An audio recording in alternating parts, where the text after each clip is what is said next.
Bienvenue sur votre chaîne École du Futur, c'est Moussa Diallo, professeur de SVT.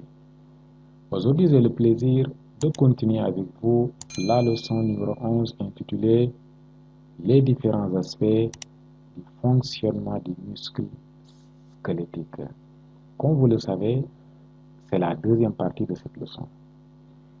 Dans la première partie, nous avions vu les différents aspects du fonctionnement du muscle squelettique et nous étions limités uniquement sur les aspects mécaniques.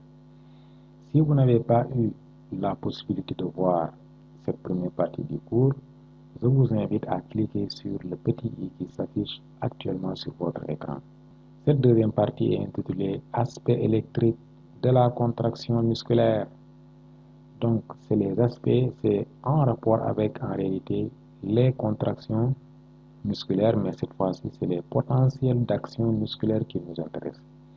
Ça veut dire que nous avons fini de voir les aspects mécaniques. Maintenant, c'est les aspects électriques dont il est question. Souvenez-vous de ce que je vous avais dit. Je vous avais dit que les différents aspects qui accompagnent cette contraction-là, c'est les aspects électriques, les aspects chimiques, les aspects thermiques et enfin les aspects énergétiques. Eh bien, dans cette vidéo-là, nous allons voir les aspects électriques. C'est bon?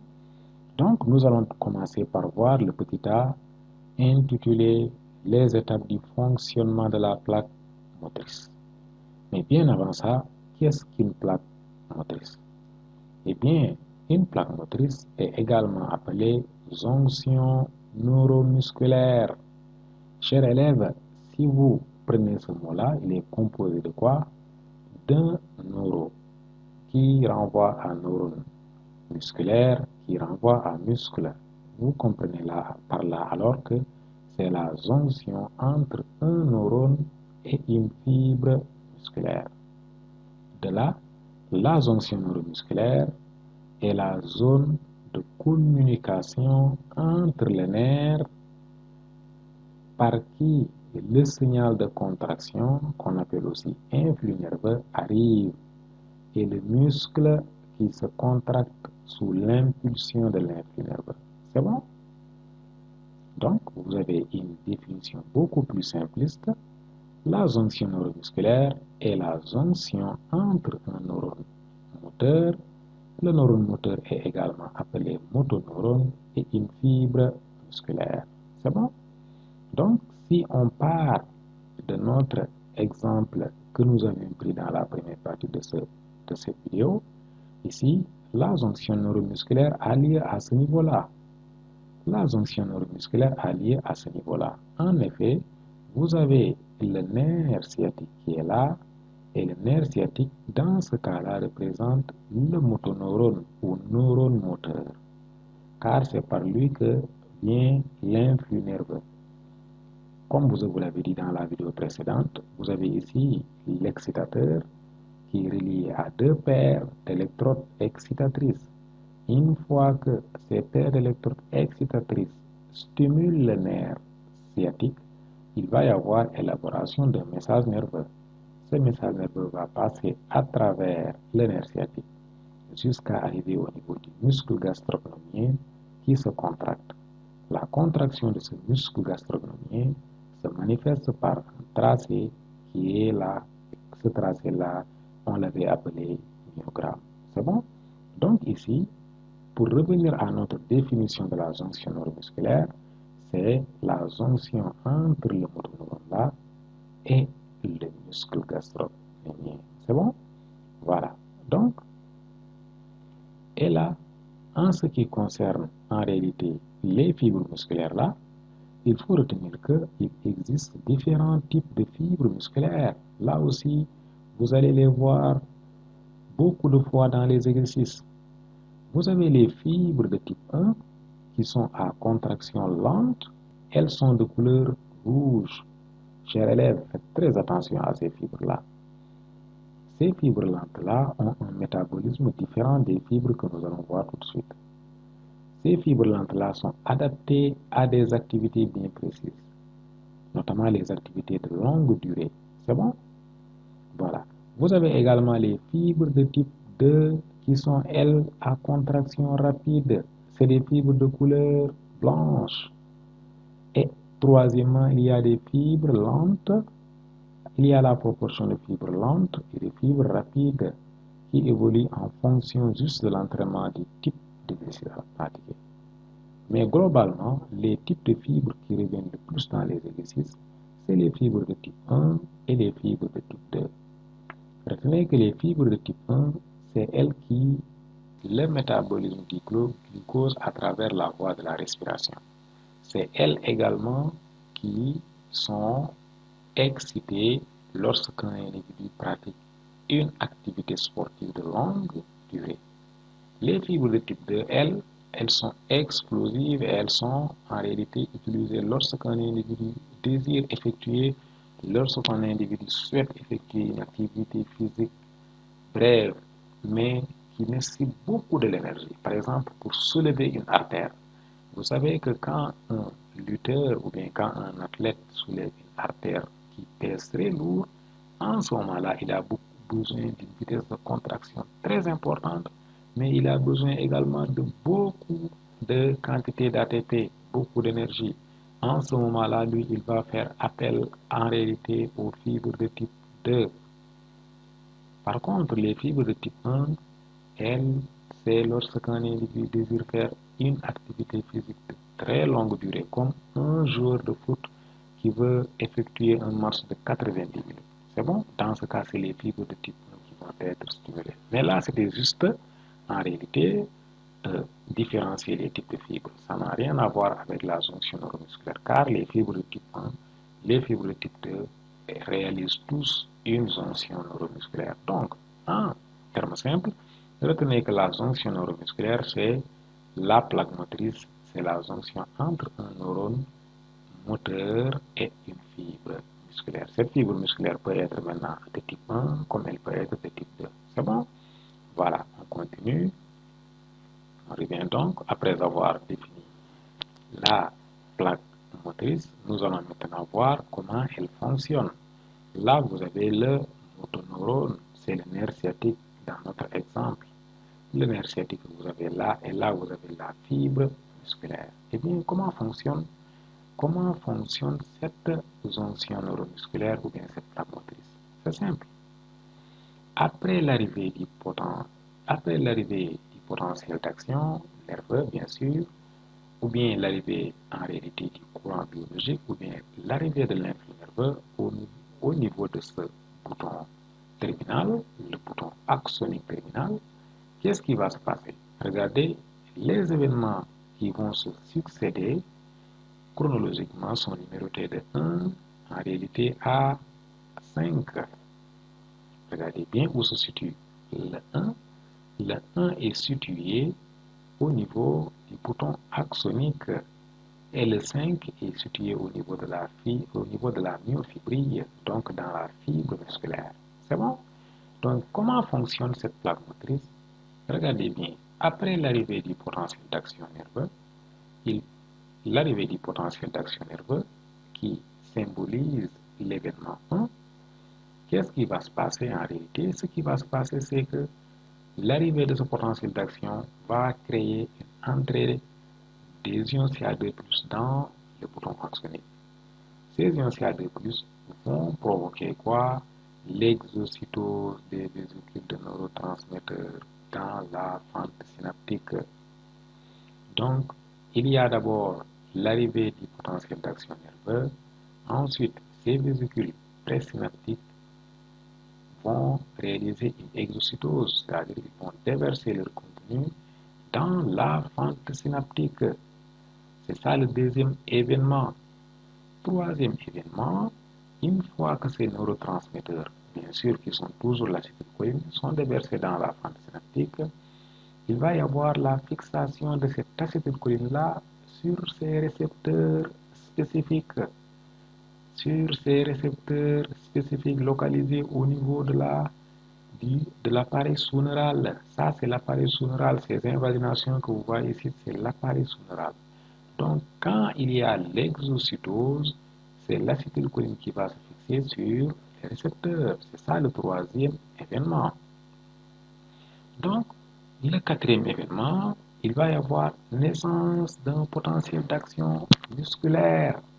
On va parler de naissance d'un PAM, potentiel d'action musculaire. Donc, nous sommes passés du PAN, potentiel d'action nerveux, à un PAM, potentiel d'action musculaire. Ce potentiel d'action musculaire-là, en réalité, c'est lui qui va déclencher la contraction musculaire. Chers élèves, on reviendra sur ces deux événements. Le potentiel d'action musculaire est un phénomène électrique. La contraction musculaire est un phénomène mécanique.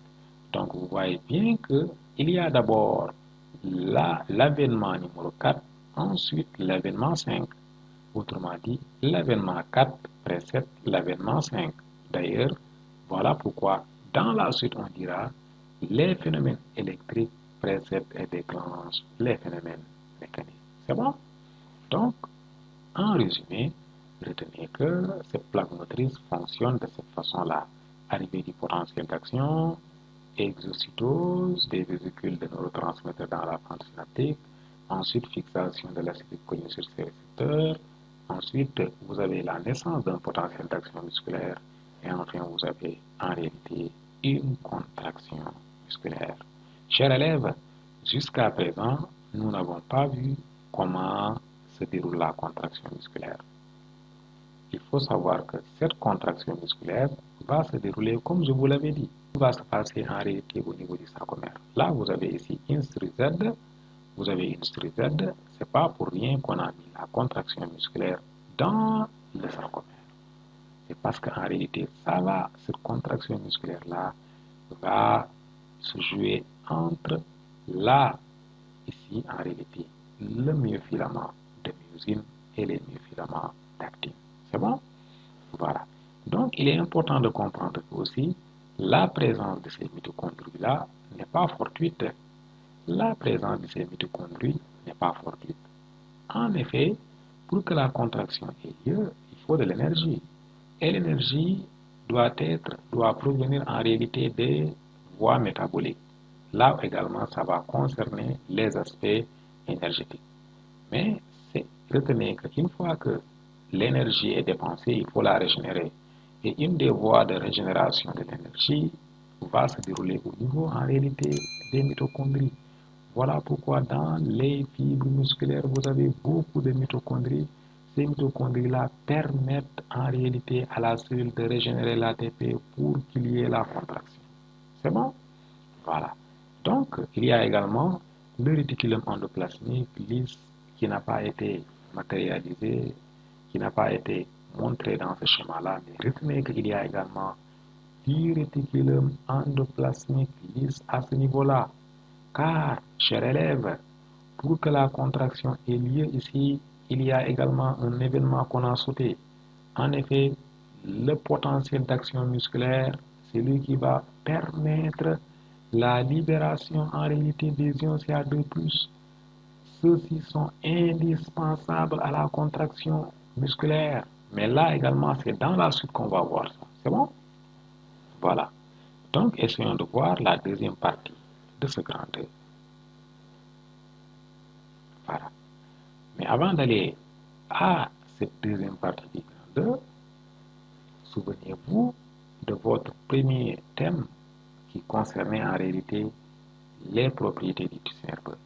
Dans ce cours sur les propriétés du tissu nerveux, nous avions également vu une autre catégorie de synapses qui est, elle, neuronique.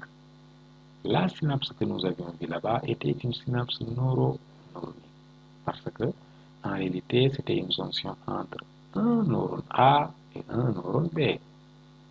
Contrairement à cette synapse qu'on a vue aujourd'hui qui est une plaque motrice et une synapse en réalité neuromusculaire. Donc, ces deux synapses-là, en réalité, avaient des ressemblances, mais avaient également des différences. Il y avait des caractéristiques fondamentales sur le plan structural et sur le plan fonctionnel. Donc, il est possible de les comparer. Ne confondez pas ces deux types de synapses. Beaucoup d'élèves confondent ces deux types de synapses lors des évaluations. Ne les confondez pas. Elles ont des ressemblances et elles ont des dissemblances. En ce qui concerne les ressemblances, retenez que chez l'élève, c'est toujours la transmission du message nerveux. Autrement dit, que ce soit la première synapse neuroneuronique, il faut toujours qu'il y ait en réalité un message nerveux qui va quitter ici et qui va être transmis à ce neurone-là. De même, en ce qui concerne la plaque motrice, il y a toujours un message nerveux qui quitte le neurone et qui est transmis à la fibre musculaire. Donc là, c'est leur première ressemblance. La deuxième ressemblance, c'est l'existence d'un espace synaptique qu'on appelle fente synaptique. En effet, dans cette première synapse, voici la fente synaptique. C'est l'espace qui est là, l'espace dans lequel vous retrouvez le neurotransmetteur, l'espace dans lequel vous voyez l'exocytose a lieu. Voici la fente synaptique. Ici également, voici la fente synaptique. C'est à ce niveau-là que vous avez la fente synaptique. Donc, tous les deux ont une fente synaptique. Leur troisième point de ressemblance, c'est l'existence de récepteurs spécifiques aux neurotransmetteurs. Et ces récepteurs-là, en réalité, se localisent au niveau de la membrane postsynaptique. Dans la première catégorie de synapses, voici les récepteurs. Ils sont matérialisés par le chiffre 5. Les récepteurs sont là. Voici les récepteurs. Ces récepteurs-là existent dans cette catégorie de synapses et elles existent également dans l'autre catégorie de synapses. Leur quatrième point de ressemblance, c'est l'existence de canaux de CCD, c'est-à-dire canaux chimiodépendants, et de CVD, c'est-à-dire des canaux voltage dépendants. C'est bon? Donc, c'est des canaux voltage dépendants qui sont à ce niveau-là et des canaux voltage dépendants également et chimiodépendants qui sont à ce niveau-là. De sorte que pour qu'il s'ouvre, il faut qu'il y ait une, en réalité, intensité, en réalité, du message nerveux. Canaux voltage dépendants et canaux chimiodépendants. C'est bon? Voilà. Et le dernier point de ressemblance, c'est que l'exocytose du neurotransmetteur doit être en réalité effectuée au niveau de la fente synaptique. Dans cette première synapse, l'exocytose doit avoir lieu ici, c'est-à-dire la libération du neurotransmetteur. D'ailleurs, c'est lui que vous voyez dans la fente synaptique. Là également, il y a toujours une exocytose des neurotransmetteurs. Bref, voici les types de ressemblances qui existent entre les deux synapses.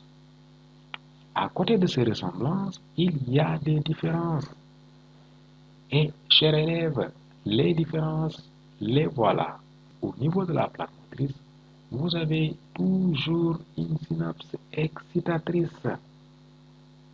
Par contre, au niveau de la synapse neuronique, la synapse peut être excitatrice ou inhibitrice. Deuxième point de divergence, de différence, au niveau de la plaque motrice, vous avez l'existence d'un appareil sous-neural. L'appareil sous-neural, c'est l'invagination du sarcolème que vous voyez ici, de la membrane plasmique de la fibre musculaire, c'est elle qui s'invagine comme ça. L'invagination de cette membrane-là forme ce qu'on appelle un appareil sous-neural. Il n'existe pas à ce niveau-là.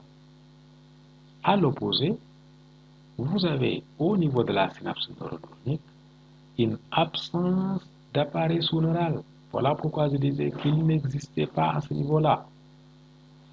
Le troisième point de différence est lié au fait qu'au niveau de la plaque motrice, vous avez le potentiel d'action nerveux engendre un potentiel d'action musculaire. Un PAN engendre un PAM. À l'opposé, le potentiel d'action présynaptique engendre un PPSE.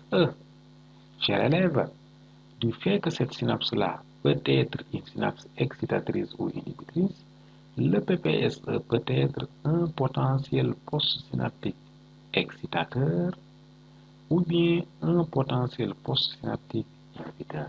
C'est bon? Donc, leur quatrième point de différence est lié au fait que, et là j'attire très bien votre attention, regardez bien, du fait que la synapse est toujours excitatrice, le neurotransmetteur est toujours l'acétylcholine, parce que c'est l'acétylcholine en réalité, qui est une des neurotransmetteurs excitatrices. Donc à ce niveau-là, les vésicules présynaptiques contiennent toujours de l'acétylcholine, ce qui n'est pas le cas au niveau de la synapse neuronorique. En effet, le neurotransmetteur varie en fonction de la synapse à ce niveau-là. Vous pouvez avoir l'acétylcholine, vous pouvez avoir GABA, vous pouvez avoir picrotoxine, vous pouvez avoir les drogues, la dopamine, la sérotonine, etc. Par contre, à ce niveau-là, les vésicules présynaptiques contiennent toujours de l'acétylcholine, ce qui n'est pas le cas au niveau de la synapse neuronorique où la substance varie en fonction des synapses du fait qu'elle est soit excitatrice ou inhibitrice. Donc, chers élèves, voici les ressemblances et voici les différences entre ces deux types de synapses. Ne les confondez pas. Donc, on va passer au petit b, c'est-à-dire les relations entre les phénomènes électriques et les phénomènes mécaniques lors de la contraction musculaire. Alors, chers élèves, les phénomènes électriques sont les potentiels d'action musculaire qu'on appelle PAM. Les phénomènes mécaniques sont les secousses musculaires que vous voyez à ce niveau-là. Sur ce schéma-là, le potentiel d'action musculaire est représenté par une courbe en couleur noire et la secousse musculaire est représentée par une courbe en couleur rouge. C'est bon? Donc, chers élèves, la simple relation qui existe entre ces deux-là, nous l'avons brossée à ce niveau-là. Là, où est-ce que nous avions dit? Il y a d'abord l'avènement du phénomène 4, de l'événement 4, c'est-à-dire la naissance d'un potentiel d'action musculaire. Ensuite, 5, la contraction musculaire. Nous avions dit que le potentiel d'action musculaire, qui est un phénomène électrique, précède et déclenche le phénomène mécanique qui est la contraction musculaire. Alors, chers élèves, c'est ça la relation qui existe entre les deux phénomènes. En réalité, si nous superposons les deux courbes-là et que nous projetons le point culminant de chacun de ces courbes-là, nous allons voir que le temps, en réalité, le temps T0 correspond à l'avènement, en réalité, du potentiel d'action musculaire. Par contre, ici, on ne va pas avoir T égale 0, mais on va avoir T égale 20 plus quelque chose, un virgule. Pour dire quoi? Les phénomènes électriques que vous voyez là arrivent en premier. Et c'est lorsque ces phénomènes-là arrivent que les phénomènes-là vont arriver, les phénomènes de la contraction. C'est ce que vous avez à travers la courbe à droite. Le potentiel d'action musculaire arrive en premier et permet l'obtention du phénomène mécanique. On dit que la relation c'est quoi? C'est que les phénomènes électriques précèdent et déclenchent les phénomènes mécaniques. En effet, chers élèves, pour comprendre cela, il faut observer cette plaque motrice que vous voyez à ce niveau-là. En effet, quand le potentiel d'action musculaire a lieu, il va aller en réalité exciter le réticulum endoplasmique lisse. Quand le réticulum endoplasmique lisse est excité, il va libérer en réalité beaucoup d'ions CA2+ dans le sarcoplasme et que ces ions CA2+ vont aller en réalité permettre la contraction. En faisant quoi? En se fixant sur la troponine pour détacher une molécule appelée tropomyosine. Et que c'est cette tropomyosine-là, comme nous le verrons dans la suite, qui empêchait la contraction au repos. C'est bon? Donc voilà pourquoi la relation est que les phénomènes électriques précèdent et déclenchent les phénomènes mécaniques. C'est bon? Voilà. Donc on va passer à la partie suivante.